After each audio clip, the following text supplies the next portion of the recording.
Hey y'all, it's Michael, and today I thought I would do a quick Friday reads as I think it's about to rain, so hopefully, please don't rain because it's really cloudy right now, and I feel like I'm feeling droplets. I am doing a weekly vlog right now, so some of this might seem repetitive. I haven't been posting or making videos on this channel as much because I am making videos for my anime channel, so I'll link it down below on Monday. So when this uploads, the Monday coming up, I'm gonna start uploading on my anime channel about the shows that I'm watching, like each and every single day for each week, for each day. So if you want to see me talk about animes, I'll link my channel down below and you can watch it. So that's why I haven't been uploading as much on here or making videos, but I have been reading. Now granted, it's only been $2, but I think I'm making good stride so far. The last time you saw me, I did finish Scythe by Neil Shusterman.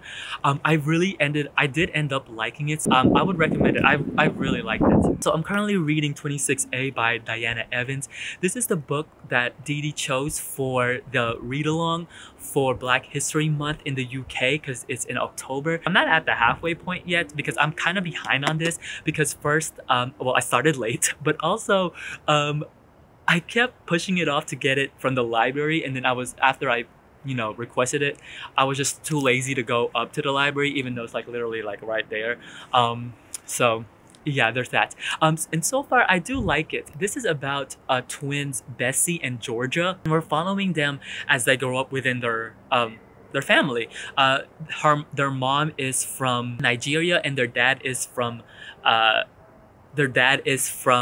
England, and so we're seeing how this family melds in and whatnot, and we're basically also following them because something happens in the beginning, and we're seeing how that relationship between Bessie and Georgia essentially ends up. And I think that's my favorite part about it, is just seeing how that's going to unravel essentially, because I do like reading about their relationship with each other because they're almost like they're twins, but they're different.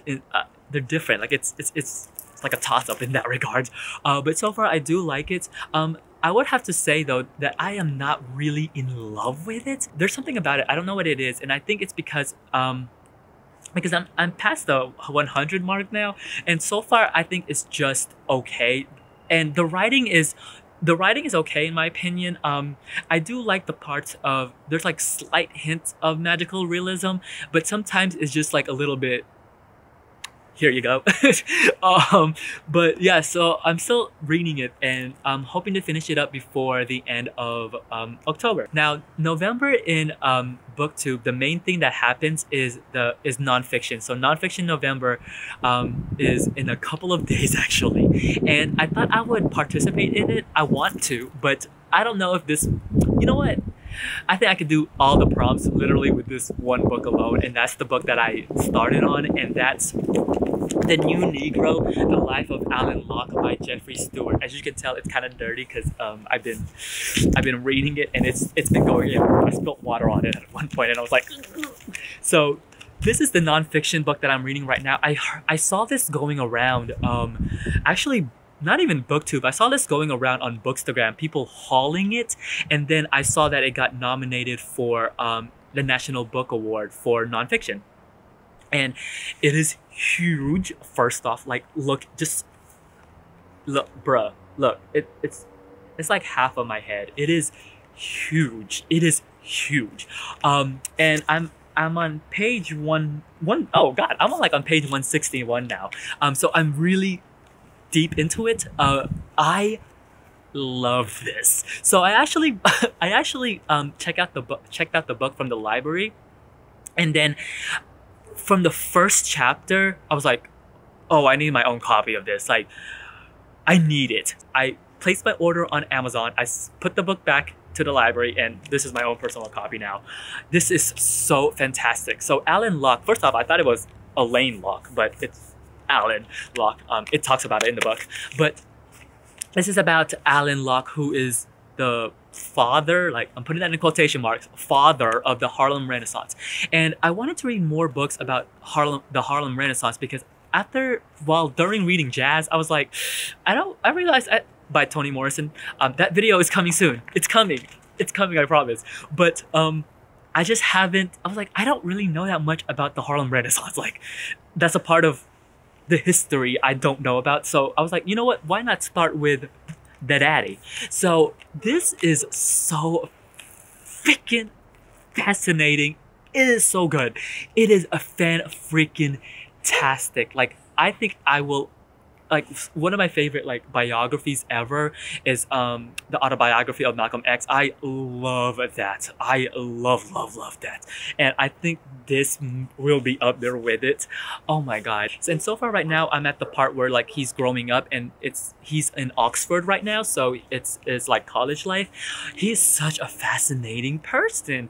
And this book also, Stewart does a really good job of writing it, and he does a really good job of picking out what topics to talk about. I can also see what Stewart is doing too. Like, he is preparing the reader to get ready for like the philosophy and the meaning behind the Harlem Renaissance, because like he's interjecting moments within especially during this part of his life, where Stewart is injecting moments of like philosophy and psychology and like history behind Locke's childhood and like education. So I'm sure by the time we reach where he talks about the Harlem Renaissance, I'll be like, oh yeah, that's why this and this and this, because there's a lot of philosophy in here, and it's freaking fantastic.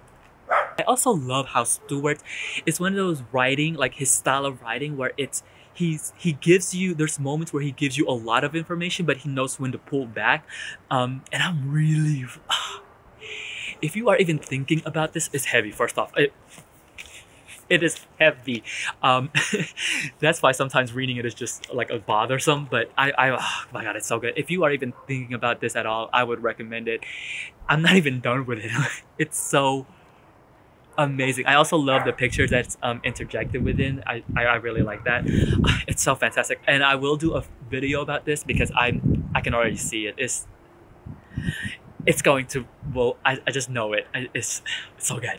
So yeah, those are the two books that I'm only reading right now. I know usually I'm reading a lot. It feels really strange for me. So yeah, if you read any of these two books, or if you're in like doing the read along with us, let me know. So yeah, until then, I'll see you guys till next time. Bye. There's like a whole bunch of things going on right now in booktube, and it's like, I'm just gonna watch my anime and read books. But I am seeing a lot of those videos, trust me.